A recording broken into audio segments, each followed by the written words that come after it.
Oh boy, I don't even know where to start with this one.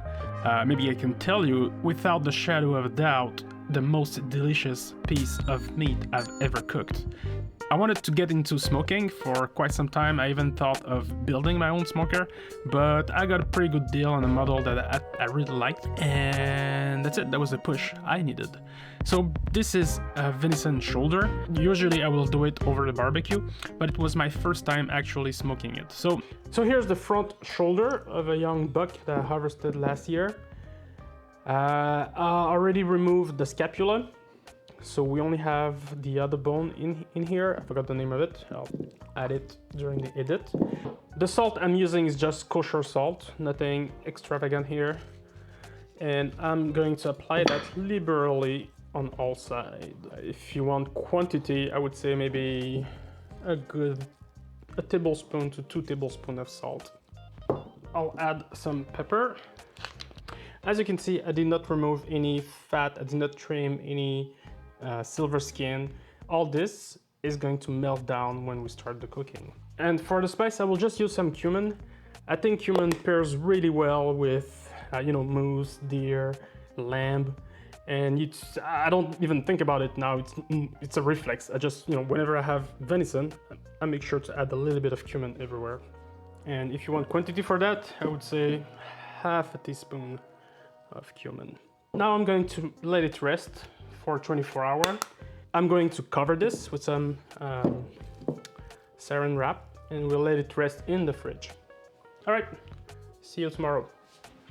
So we are the next following day, 24 hours later. And today is a cooking day. So I will let it rest at room temperature for a while, at least an hour and a half, so it gets room temperature. And I'm going to tie it up nicely so we don't have any flapping around. And I'm sure there is a proper way. I don't know if my way is the proper way, so I'm not gonna give you how I'm doing it, but do it by feel, do it by intuition. You want something that is tight and dense. So that's the grill I'm going to use. Here I have a chimney.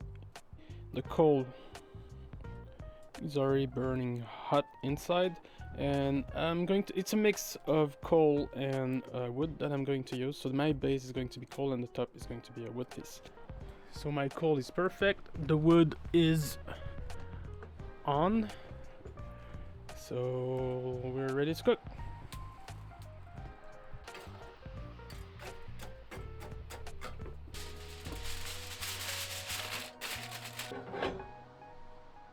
I'm going to use the silver skin and fat side down, and I'll make sure that the thickest part is where the smokes come first. So I'm going to put it like maybe at an angle like this. So everything at the bottom is open. I'm going to close this one.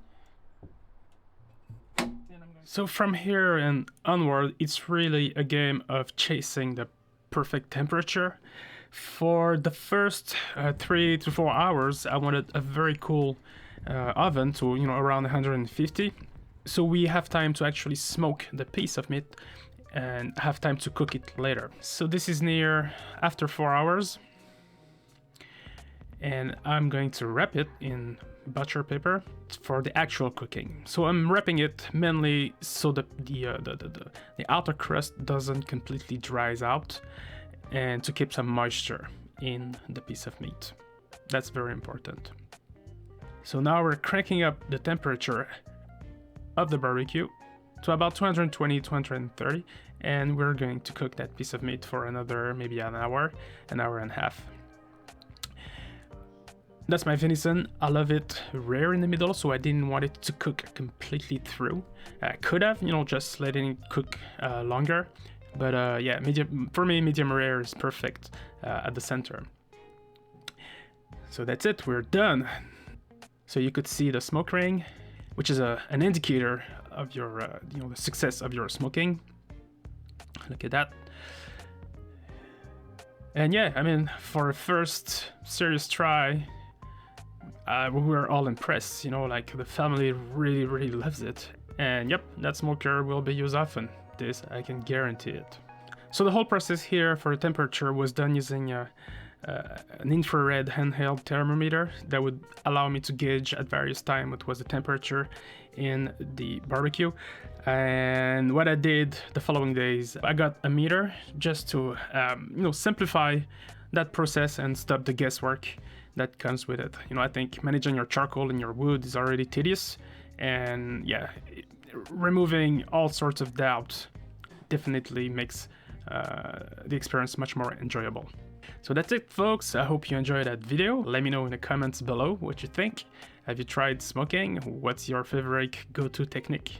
Please share with us. Let's everyone learn, and let's grow together.